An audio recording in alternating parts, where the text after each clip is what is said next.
State లో ఉంటుంది. ఓకేనా, దానికి చల్లని గాలి తాకినప్పుడు అది వాటర్ లాగా తయారవుతుంది. ఓకేనా, లిక్విడ్ లాగా మారుతుంది. ఇప్పుడు మనం దీంట్లో ఒకసారి మనము కండెన్సేషన్ చూద్దాం. ఏం చూద్దాము? కండెన్సేషన్ అంటే అర్థం ఏం చేస్తుంది అందరికి? కండెన్సేషన్ అంటే అర్థమైంది, వాటర్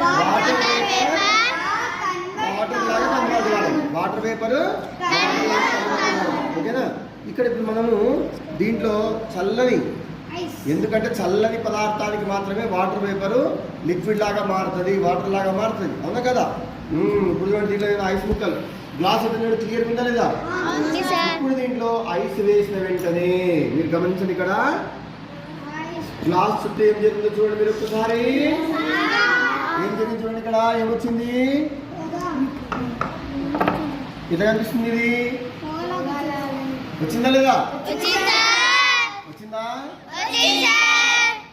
అంటే ఇక్కడ వాటర్ వేపర్ ఎక్కడుంది? గ్లాస్ చుట్టూ ఉంది కదా. చుట్టూ అంటే గాలిలో ఉన్నట్లు కదా. గాలిలో ఉన్నటువంటి మరి వాటర్ వేపర్ అయితే ఉందో ఆ వాటర్ వేపరు మనం కింద ఐస్ వేసాం కదా. ఐస్ వేస్తే ఈ చల్లని ఐస్కి అది గట్టిగా ఈ వాటర్ లాగా మారింది. ఇక్కడ వచ్చింది వాటర్ చుట్టూ వస్తుంది. మనం దీన్నే కండెన్సేషన్ అంటాం. ఏమంటాము? అంటే గ్లాస్ చుట్టూ ఉన్నటువంటి వాటర్ వేపరు ఈ చల్లని ఐస్ దీని వల్ల ఇది వాటర్ లాగా కన్వర్ట్ అవుతుంది. ఇక్కడ చూడండి సార్, వాటర్ అయింది చూడండి కదా.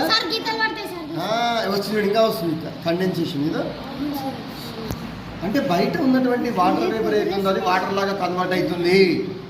వాటర్ లాగా కన్వర్ట్ అవుతుంది. మనం దీన్ని ఏమంటాము? కండెన్సేషన్. ఏమంటాము దీన్ని?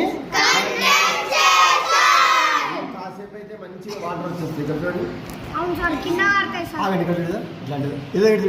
ఇదా వాటర్ కనిపించిందే.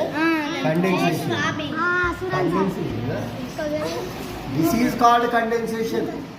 ఓకేనా, వాటర్ వేపరు వాటర్ లాగా కన్వర్ట్ కావడము, వాటర్ వేపరు వాటర్ లాగా కన్వర్ట్ కావడమే కండెన్సేషన్. వచ్చేయండి, వాటర్ వచ్చేసింది.